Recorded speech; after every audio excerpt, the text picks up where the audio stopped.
nito. Do pyrite siya, pero alam naman natin sa mga expert dyan na talagang yung pyrite is may content siya nga gold.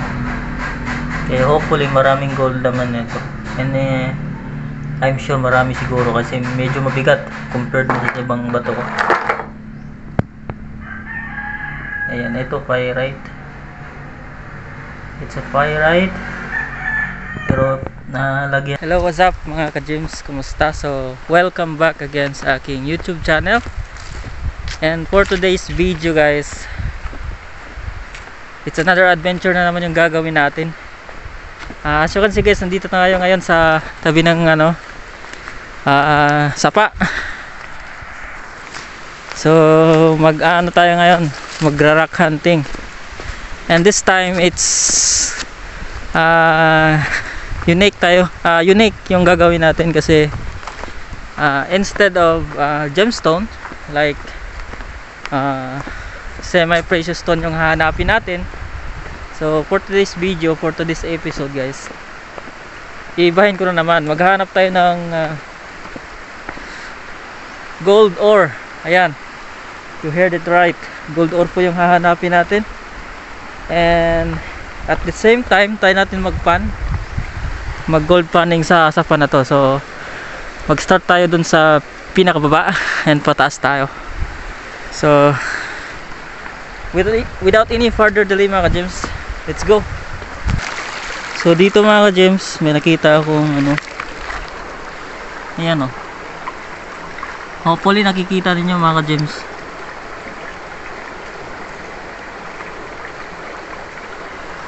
Ayan, pyrite po yan.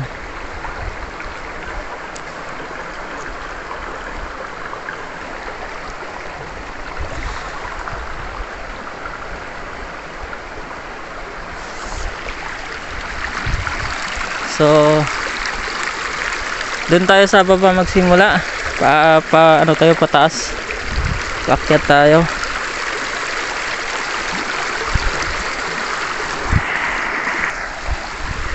So sa video na ito guys, bali dalawa yung dalawa yung purpose natin.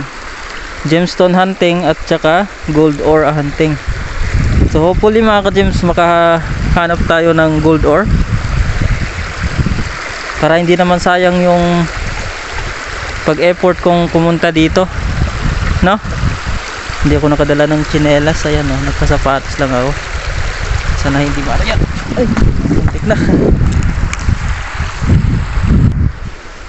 So maghanap tayo ng buhangin na itim. Kasi sabi ni KD35 vlog, yung minero sa Baguio is andun po yung nakadeposit yung maraming gold nuggets or gold dust sa itim na buhangin. So itong brown, although meron dun konti, meron dun pero konti lang. Pero kung makahanap kayo daw ng black na sand, I mean yung itim na buhangin na may halong mga gaytong klaseng bato, is i-gold panning nyo daw yan kasi possible daw yan nga may mga gold nuggets na kasama. Pero kung itong brown guys, wala daw ito. Do meron pero kunti lang.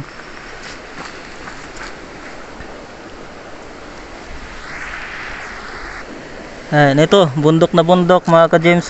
Nakahanap tayo ng fossilized coral. Ayan o, nakita nyo yung mga honeycomb nya. So totoo talaga yung Noah, flood of Noah.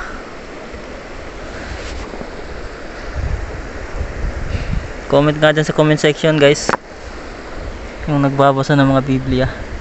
So ayan po yung proof. Nandito tayo sa tuktok, highest na to mataas na part na to ng Ilocos Norte. Kasi may mga pine trees na dito. Ayan o, pine trees yan. Comment nga dyan kung pine trees ba yan, pero kamukha siya ng pine trees eh. So ayan, may nahanap tayong fossilized coral. Ayun o, na-agitize na siya o. Hindi ko lang alam kung agitize or calcite. Kinain siya ng calcite. So ayan, since meron tayo nyan and very common yan dito sa atin, so Iwan natin yan kasi yung pinaka main purpose natin ngayon is makahanap ng gold ore. So bali mga gems, pababa tayo, dito tayo nga part mag hanap. Then pag pataas natin pabalik mamaya, dito na naman tayo sa kabila maghanap dyan, oh, sa other side ng sapa. So eto guys, may nahanap tayong, hopefully nakikita nyo guys, oh.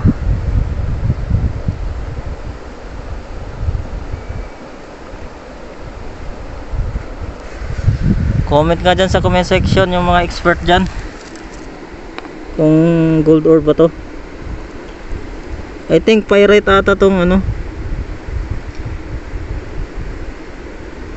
pyrite ata, pero lahat naman ng pyrite guys may content siya na gold, pero kunti lang. Mostly kasi yung pyrite is ano siya, made up of iron and di ko pa alam yung anong ibang minerals. Yun lang alam ko, may iron siya eh. So para ma-extract mo yung gold din to or yung ginto, kailangan mo gamitan, gilingin to, pupulbusin, tapos isara. Tapos kung talagang maraming pyrite, kailangan tayong gagamit ng nitric acid, yung pinaka the best na solution. Pero I'm not saying na nitric acid lang yung pwede eh. Marami pong paraan. I'm not saying na using nitric acid is the best way. May iba pang magagandang paraan na pwede mo ma-extract ang ginto dito. Ayan. So let's bring this home.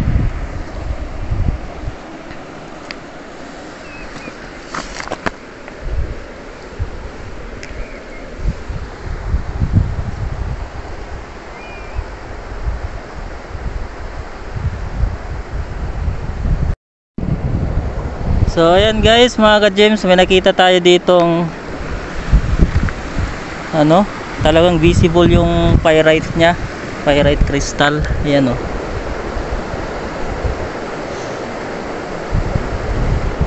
Hopefully nakikita ninyo guys, oh. Ayan siya, oh. Ayan. Ito siya.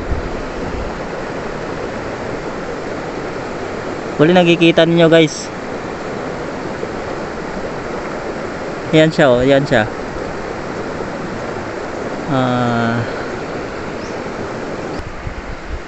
Grabe yung init mga ka-gems. Nakakasakit ng ulo. So far may nahanap tayong pyrites. Though hindi siya gold ore, pero as I said earlier na yung pyrite guys is may halo talaga siyang ginto. Pero yun nga lang, mahaba-haba yung proseso kasi igiling mo pa, babad mo pa sa nitric acid.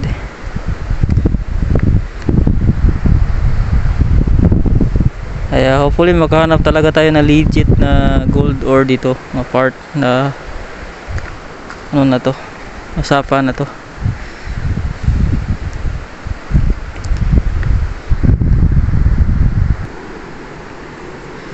So ayan, may biniyak tayong malaking bato. Ayan, nakitaan ko siya ng maraming calcite. Ayan, oh. Glitters. Parang glitters siya guys. Hopefully nakikita sa video. Ayan, oh. Glitters.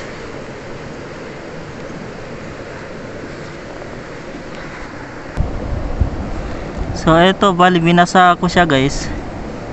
Ayan, oh.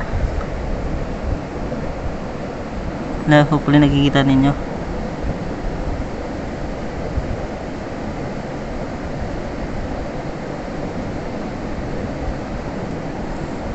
Ayan siya. Hopefully nakapokus tong camera natin. Kung makita. Kuha natin yung flashlight.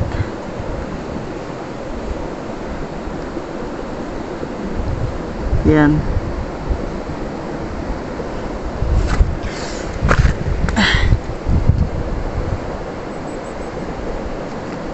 Ayan siya guys, oh.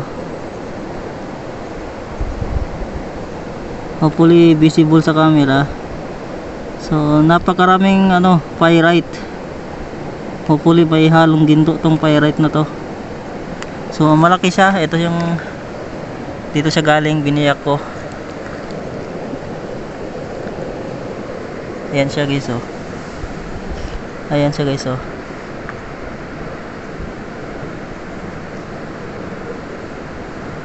Di ata nakapokus.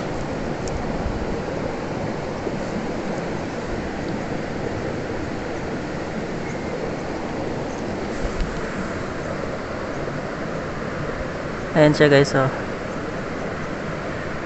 Hopefully nakapokus.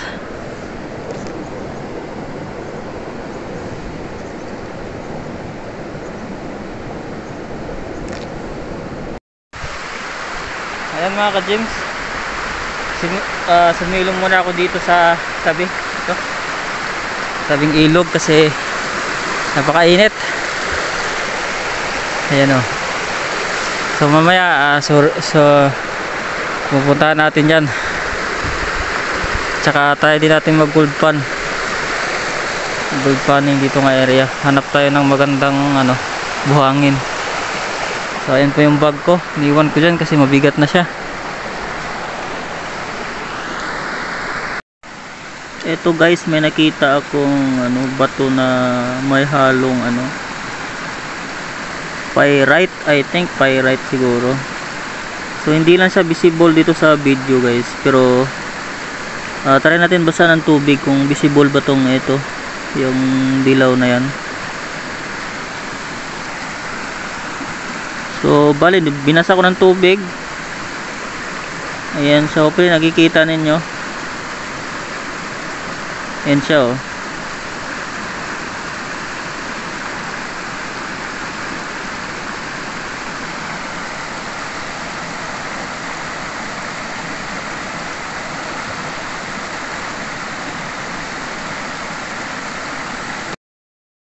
So ayan guys, time check is alas 2 pasado ng hapon, and pauwi na ako.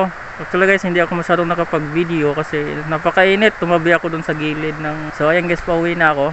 Yan yung motor natin, and dun ko na lang ipakita sa inyo sa bahay yung nakuha ko. Kahit pa paano guys, na may nakuha naman akong konti, pero I'm not sure kung talagang gold ore yun. So pakita ko sa inyo mamaya guys pagdating ko ng bahay. So ayan mga ka-gyms, nakarating na ako dito sa bahay. And as I said earlier guys, ipakita ko sa inyo yung mga nakuha ko. So ito po yung nakuha ko guys. Ayan, oh. Ayan.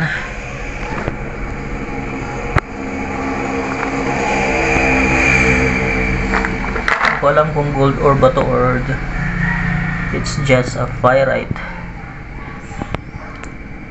Ayan. Pero yung pyrite guys, may content kasi siyang gold at saka silver. Kaya, at ito rin guys, oh. Basahin natin ng tubig para makita ng maayos.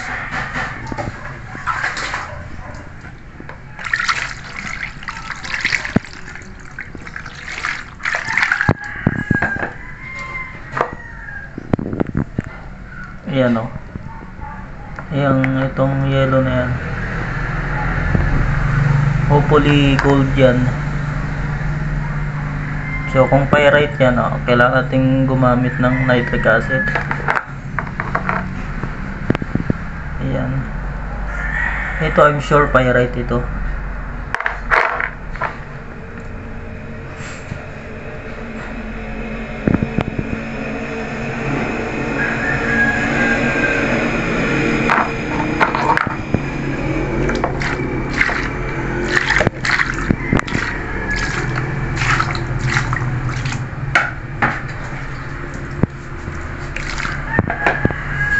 Itong isa, siguro pyrite din to.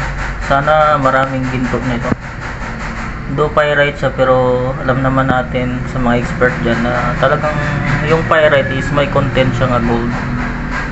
Kaya hopefully maraming gold naman nito. And I'm sure marami siguro kasi medyo mabigat compared sa ibang bato ko. Ayan, ito pyrite. It's a pyrite. Pero nalagyan natin ng nitric acid. Pati ito.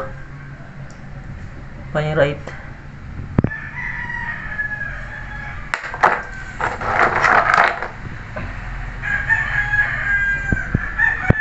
Ayan, maraming pyrite na dikit. Ito. Pyrite. Ito malaking gold ore. Yan, may mga konting ano rin. May mga lamang gold dust. Yan. Gold dust. Pero hopefully hindi siya pyrite. Comment nga dyan sa comment section. KD30 Vlog, shout out sa'yo. Yung legit gold or batong nakuha ko nga mga bato. Nahawaan ako sa'yo eh. Lagi akong nanonood sa video mo.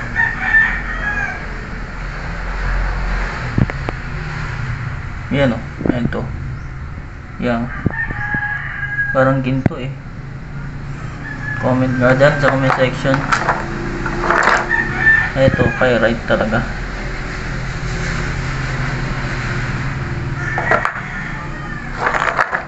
Ito, ang dami niyang pyrite oh.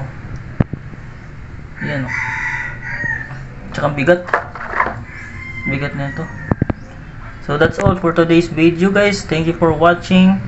And kung nagustuhan nyo pong ganitong klaseng content, rock hounding, any kind of adventure like gold hunting, so gold panning, so just subscribe, like and share.